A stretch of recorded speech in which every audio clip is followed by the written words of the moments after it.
1994. Oh, this was a special year. The 40th anniversary of the King of the Monsters, and also the release of the final film in the Heisei series, Godzilla vs. Destroyah. When Godzilla rises from the sea in not Tokyo but Hong Kong, yeah, he's going for the Chinese this time, he seems to be much larger than before, more powerful, and glowing with half of his skin peeled off. He attacks Hong Kong, and it's discovered that something is drawing him towards Tokyo. It's then discovered that a nuclear explosion occurred under Godzilla's home island, and Godzilla absorbed a lot of the radiation, and maybe too much, as now his heart is a time bomb, and when it goes off, it will take the world with it. So meanwhile, underneath the area where the original Godzilla was destroyed, strange things start to occur, as the fish seem to evaporate in the water, leaving behind a skeleton. Remind you of anything?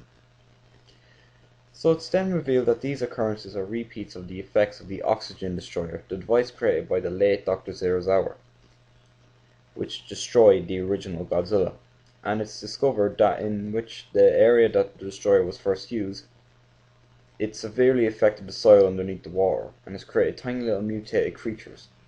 These creatures then begin to multiply and grow rapidly in size and terrorize Tokyo.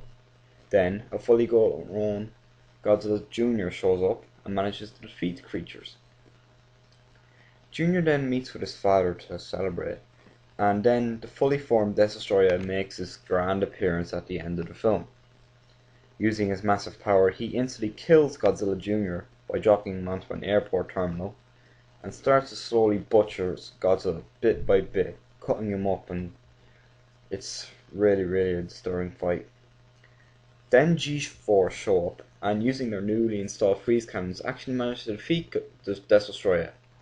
Yeah, the army get a kill for once, but they have one more problem to face. Godzilla is beginning to melt down, and so, using precise timing, they manage to cool Godzilla down using the freeze cannons as he slowly melts, and eventually dies. But as the smoke clears, we see that Godzilla transports some of his energy into his son, and he manages to revive him and make him a fully sized and powerful new Godzilla. Woo! So, well, as you can probably tell, this is the best story since the original film, and it has some great returning characters from the original film, such as Dr. Yamane's daughter, and it's a very nice way to tie the first film to the last film in the second series. The monsters, on the other hand, just look at Godzilla. When you think of a radioactive lizard as the result of the H-bomb, this is what you think of. Godzilla Jr. finally actually looks spot on, and Destroyah is jaw-dropping. When it comes to the fights, it doesn't get much better than this. Each fight is exciting, tense, and satisfying. With Akira Ifukube returning to write the score, it's a fitting and memorable score to the film, on par with the original. The direction of the film is top notch, and the film is very watchable, even for non-Godzilla fans. So, in the end, this was a great celebration of the 40th anniversary of Godzilla, and a kick-ass finale to the second series of Godzilla, which I admit was probably my least favourite out of the three, but then again, it does have some ups and downs, some mediocre entries, but some very good entries in the series as well. Well, I give it a 9 out of 10. Well guys, thank you very much for watching this review.